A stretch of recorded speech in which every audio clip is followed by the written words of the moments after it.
All aboard the Women's Prize hype train. It's that time of year. Very, very soon we will be finding out what our Women's Prize judges for 2026 have longlisted for the Fiction Prize this year. More so this year than any other year. I'm really excited about it.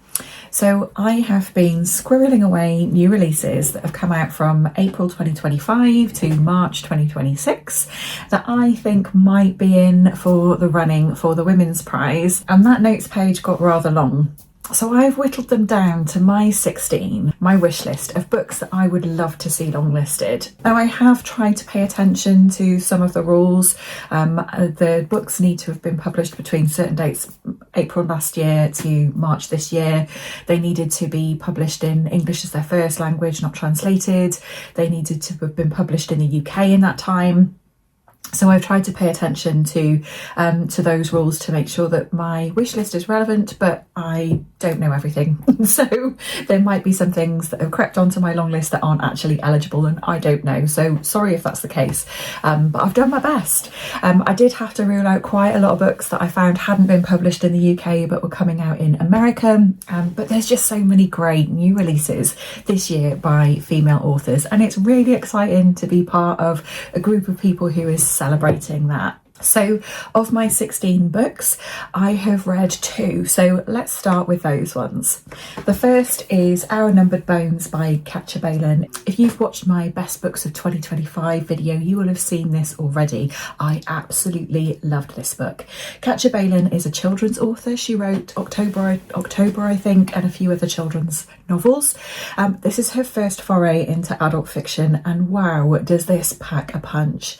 It's about a woman who's an author and she's got writer's block, and she's just in a bit of a funk and a bit miserable when we meet her at the start of the book, and she's taken herself off to a cottage in the middle of nowhere that she's rented for a couple of weeks to try and work towards a deadline for her writing and actually kind of like shift some of this writer's block. While she's there, she's going out for walks in the local area, and one day while she's out on the moors, she stumbles across somebody who's discovered a long buried body of a woman, and through this discovery we get to understand more of her circumstances and her challenges. It was a fiercely emotive read, and it did something really powerful in the way it connected women through time, and regardless of the point in history that we are born in, often we're facing the same challenges, and that was just done so beautifully in this book. I would really, really love to see this book get some more hype, whether this is through the Women's Prize or otherwise. I thought this book did something really special, and I would love to see it on the long list. The next book that I have read is Bitter Honey by Carol Lewis, our first Welsh author. This is about a woman whose husband has recently passed away, and her sister comes to stay with her to help her while she's grieving. Her husband has left her a series of 11 letters, I think. He was a beekeeper, and the letters somehow form the structure of a hive, and in these letters he confesses a shocking truth to his wife from beyond the grave, and this book is about her coming to terms with that new reality of who she thought her husband was, and the consequences of that, basically. A lot of this book is set in rural Wales, and they're on a farm where they have like an orchard and they have bees, and there's an awful lot of this tied up in nature and our relationship to nature, and how interacting with the natural world can be so healing. Yeah, I thought this was a wonderful book. I really loved it and would love to see it on the long list. My next book for the wish list is one from the Booker Prize. I think there's quite often some crossover between the Booker Prize and the Women's Prize, and my pick for this year would be Audition by Katie Kitamura.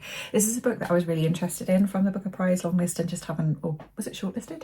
I just haven't got around to picking it up yet, so this would be a really great excuse. As I understand it, this is about a woman who gives up her child for adoption at birth, and in later life somebody arrives and claims to be that child, and my understanding is the book is kind of in 2 parts, and the first part kind of like leads you down one narrative, and then part 2 kind of like flips it on its head and you see things from a different perspective, and that changes things. So I think that sounds really interesting. Next, I'd love to see A Guardian and a Thief by Megha Majumdar.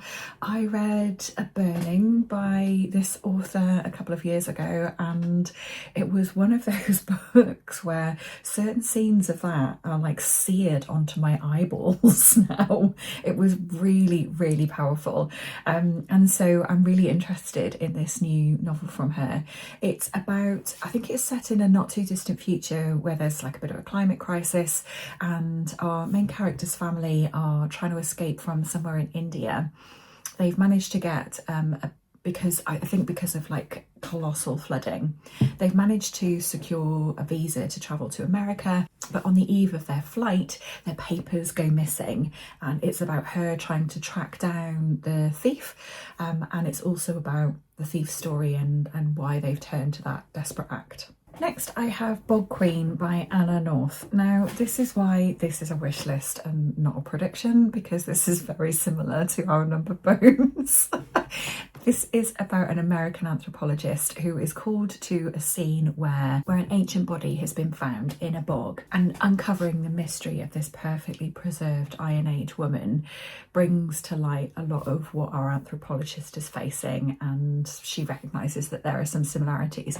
So it is very much giving Our Numbered Bones vibes, but I freaking loved that book and it was so good. And I really think that using this device of kind of excavation to kind of link women through time is such an interesting thing, and I'm very much here for it. So I'd be happy to see this on the list, as well as, or if not instead of, Our Numbered Bones. Next is The Almond Garden of Kabul by Mandana Hendesi.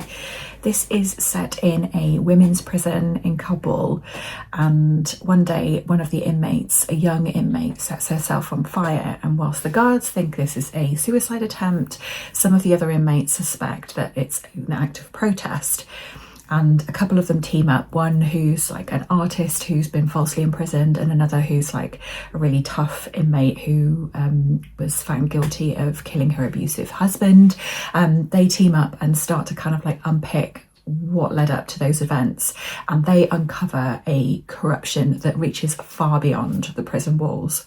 Now, Lise Doucette, who has just been longlisted for the Women's Prize for Non-Fiction, has blurbed this, and I think that's a pretty sturdy endorsement. Next up, I'd love to see The Showwoman by Emma Cowing. This is set in Edwardian times, and it's about a girl who grows up as part of the circus and her father's carousel. But when her father dies and her mother goes missing, she is advised by the rest of the circus troupe to go away and find herself a husband. Instead, she teams up with a trapeze artist, and they set about creating an all-female circus act, recruiting fierce artists along the way who all have their complicated backstories. This sounds like an awful lot of fun. It's about strong female characters breaking free from the norm of the social parameters of their time, finding friendship and camaraderie through that, and that sense of overcoming adversity through female friendship. I'm very much here for this. Next up is A Far-Flung Life by M.L. Stedman.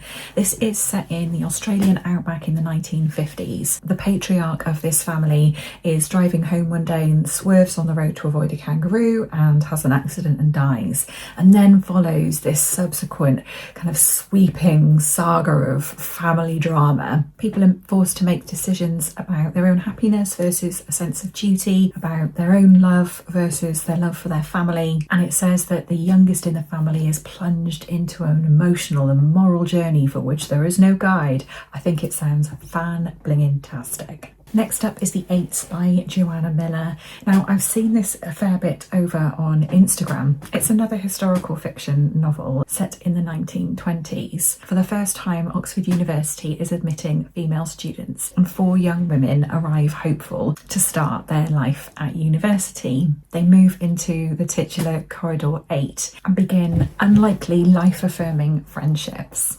It's about sisterhood, it's about self-determination, it's about having courage in the face of discrimination, and I think this could be a really fun but really affirming read. Next up, I would like to see At Sea by Y.M. Abdel Majid. This is about Zainab, who's called to take charge of an offshore oil rig at a time when the rig is on the verge of disaster. When she arrives, she is the only woman on the rig, and she is surrounded by men who don't want anything to do with her and want to see her fail. It's described as explosive and exhilarating and thought-provoking. The blurb says it's an emotionally complex novel of impossible choices, gender and power politics. I think that would be a fantastic addition to the Women's Prize longlist. Next up, I have Celestial Lights by Cecile Pin. Cecile Pin was longlisted, maybe shortlisted, year before last, I think. This is her new novel. It's set in the 1980s. On the same day that the Challenger shuttle falls out of the sky, young Ollie is born, and he grows up with this obsession of all things space. He fulfills his ambitions and becomes an astronaut and is offered the opportunity to go on a very special once-in-a-lifetime 10-year mission to space. But whilst he's there, he has time to reflect on all of his life, all of the moments that have brought him to this point, and wonders whether what he's left behind will be waiting for him when he returns back to Earth. Next up, I've gone for Cleaner by Jess Shannon. This is about a woman whose life is unravelling. She moves home with her parents and develops an obsession with cleaning. This sets in motion a series of events which culminates in her posing nude at a gallery where she meets a woman who will change the course of her life forever. It's described as sharp and honest and darkly comedic, which I'm here for all of those things. And Elle magazine said it's like Mrs. Hinch meets Raven Lalani's Luster. I thought that sounded quite fun. Next up, I have The Shock of the Light by Laurie Inglis Hall. This is a World War II novel. It's about twins, Theo and Tessa. Theo goes off to join the war effort, joining the RAF, whilst Tessa becomes a spy.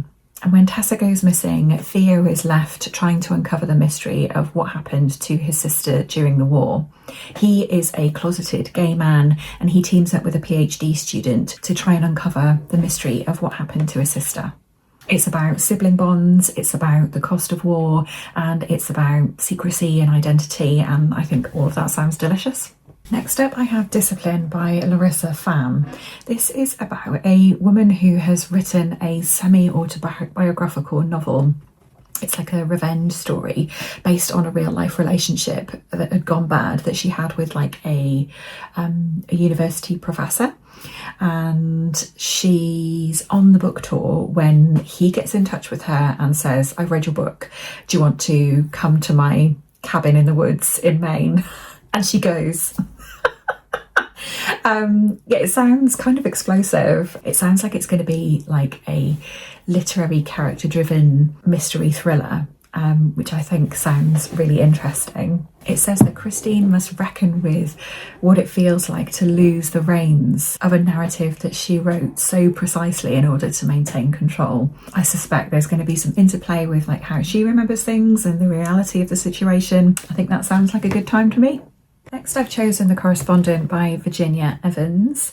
This is about a woman in her 70s who interacts with the world through the letters that she writes, but she keeps actual people and real relationships at arm's length. That is until somebody writes to her from her past. It forces her to confront a situation that she would rather forget about.